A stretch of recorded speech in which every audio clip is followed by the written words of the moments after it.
Victorians are calling for Premier Ben Carroll to axe plans for a taxpayer-funded statue of former Labor Premier Dan Andrews. Now, Andrews is eligible for the statue under a policy put in place by former Liberal Premier Jeff Kennett.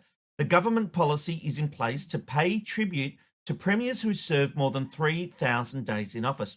Andrews achieved the 3,000 days.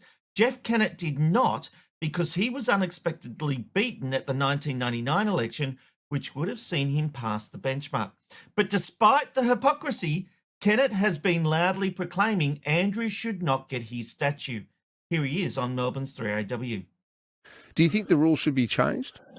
It's not a rule, Tom, nor is it legislation. It was a guideline to say if anyone had served a certain period of time, they would be entitled, if they wished, and the government of the day wished, they could have a statue. And I did that because at that stage I was trying to encourage sculptures. I believe in Melbourne, sculptures are a very creative group, and that led to the statues that we've now got outside One Treasury. And that we did one up at the Great Bowl, the Myer Music Bowl? Myer Music Bowl, and there are others around the city. So it was really to get and encourage sculptures that there is a marketplace for them. Now, I don't mind the guideline in place, but in terms of Daniel Andrews, all of those people out in One Treasury Place, the former premiers, you may disagree with their policies, but most of them are respected for their length of service and what they did for Victoria. You can't say that of Daniel Andrews.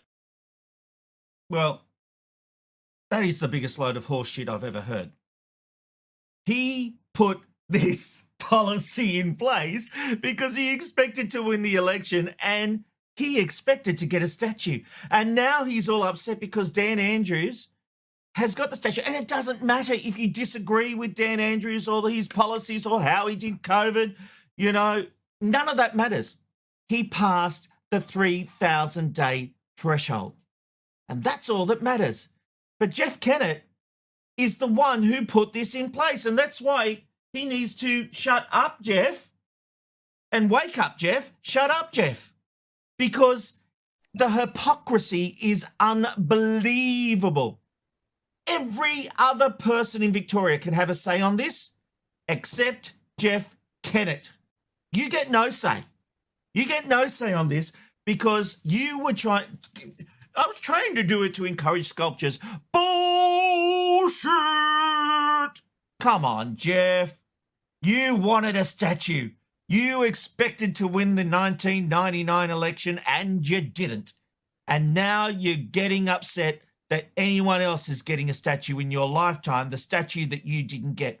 This is nothing about politics. And even if it is, even if you disagree with everything that Dan Andrews did, which Jeff Kennett obviously does, but even if I do, it doesn't matter. A rule was put in place. Yes, it wasn't a legislative law, but it is something that the government departments have agreed to based on what Jeff Kennett put through. I can't bear hypocrisy.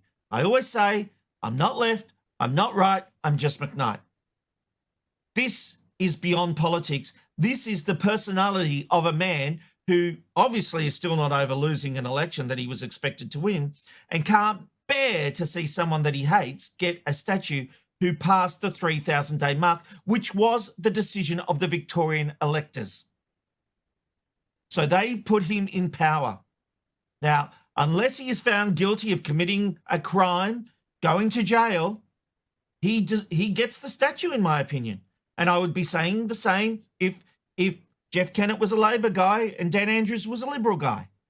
This is not about politics. This is about what you put in place and having to live with those decisions. This guy's got buyer's remorse. That's what's going on here.